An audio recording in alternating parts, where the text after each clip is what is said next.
What's up, guys? Your boy, 20K13. Gonna talk about 6 up and 2 down from last night WWE NXT, August 19th. And this coming from WhatCulture.com.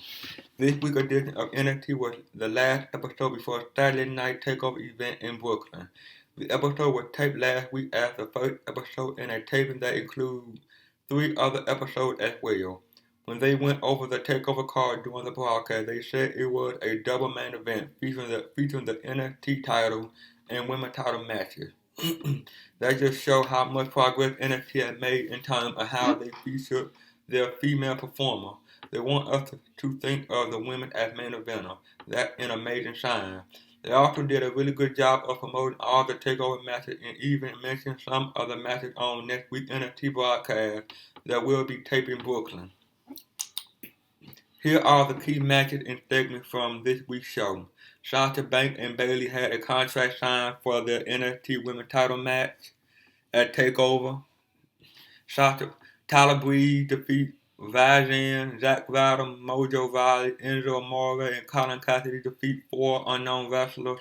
Samoa Joe defeats Steve Cutler. Wesley Blake and Buddy Murphy defeat Angelo Dawkins and Sawyer Fulton. Kevin Owens and Finn Balor had a final altercation to set up the NXT title match at TakeOver. Now it's time to take a look at the 6 up and 2 down from this week's NXT.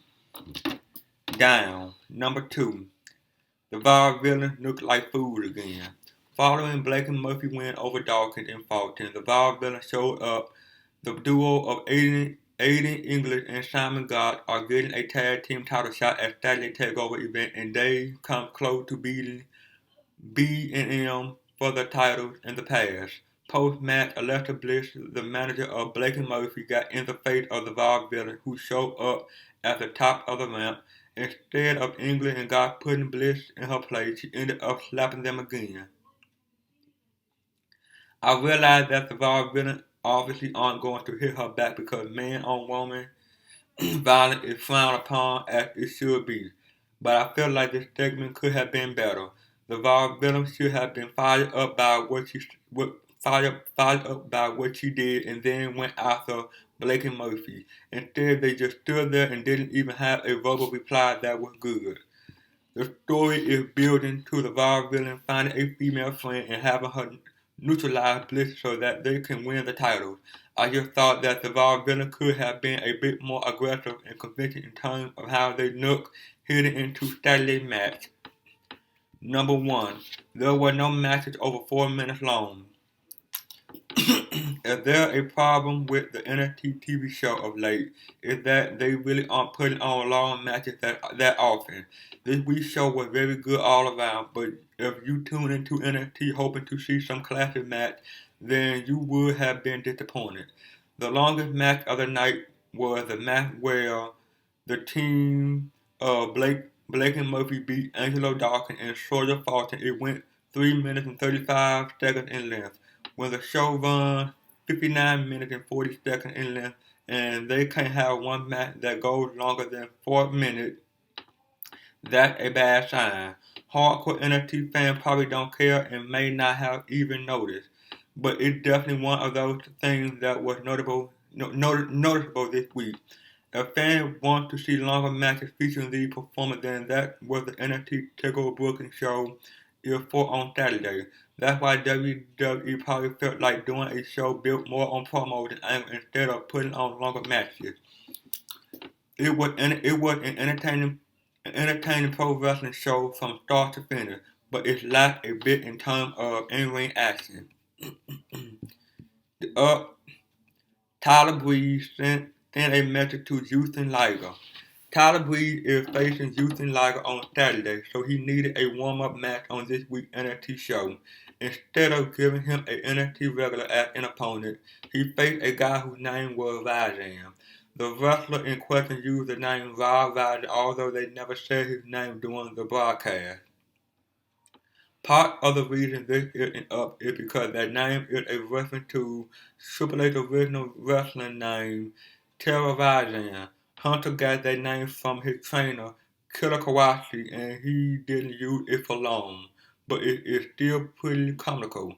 Bree won the match with a supermodel kick in about 30 seconds, and then after the match, he put a Liger-style mask on Valjean to send a message to Liger. He nailed the poor guy with the beauty shot and covered for the win again. Good job of being a joke by Breeze. Number 5. The Hype Bros and Enzo Big Cass make a good team. The very entertaining four-man team of Zack Ryder, Mojo Rawley, Enzo Amore, and Colin Cassidy team up to beat four jobbers, one of whom was former TNA wrestler Jesse Sorensen.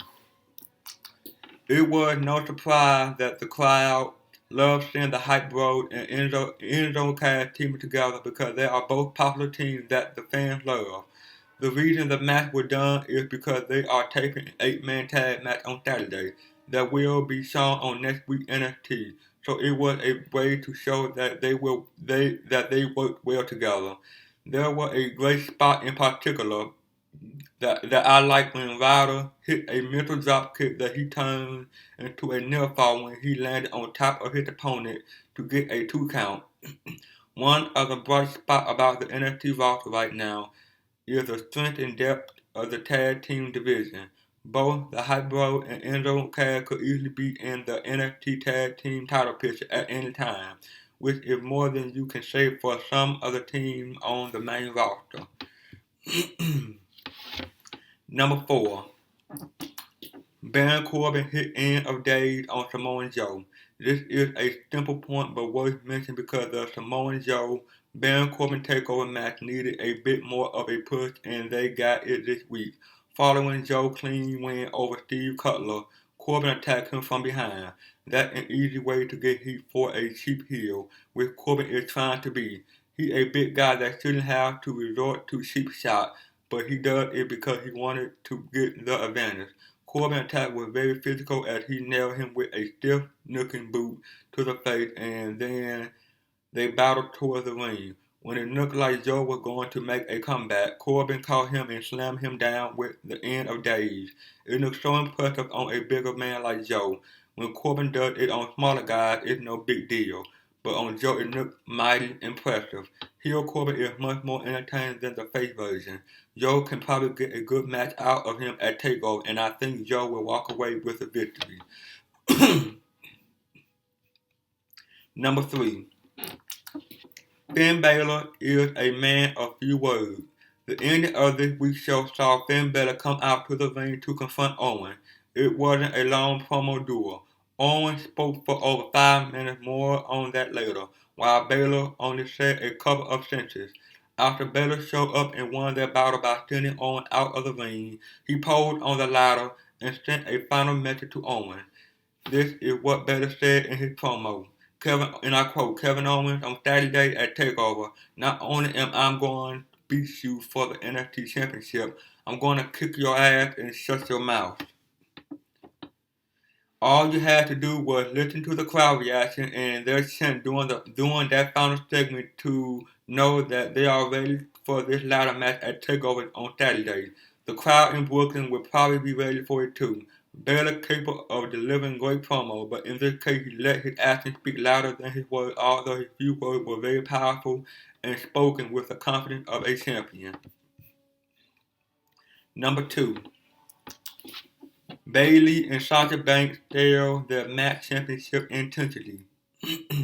Contract signings are done too often in WWE. They happen prior to nearly every pay-per-view on Raw and even in NXT. They do 1 or 2 prior to major takeover matches. There's nothing that they can do that we haven't seen a bunch of time already. However, the Bayley Banks signing was very good and definitely one of the highlights of the show. Bayley spoke about how the match against Banks at TakeOver was the biggest match of her life. It was believable because she hadn't won the NXT Women's title. So when she says it's important to her, it's very easy for the fans to get behind her. Banks was a condescending bitch with what she said to Bayley and also the tone in which she spoke. It was a total heel promo from Banks, who had been a bit of a face in the last few months. This promo solidified her as a heel when she insulted the fans, spoke with confidence, and then took shots at Bayley as well. When it looked like it was over, Bayley showed that great babyface fighting spirit and wanted to fight. Banks and showed her some more, which only built up more rage in Bayley. After Banks left the ring, Bayley ran after Banks and tackled her. The crowd was going wild as they brawled on the ramp before the officials showed up to break it up. It was wild, hectic, and most of all entertaining. It was a great way to share their match on Saturday.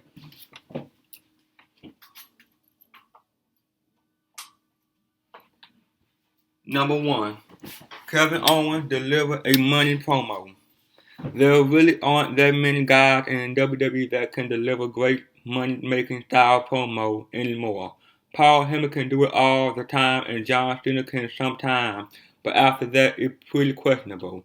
That is unless Kevin Owens gets a chance to speak, because when he gets to run his mouth he might be the second best talker in WWE after Heyman.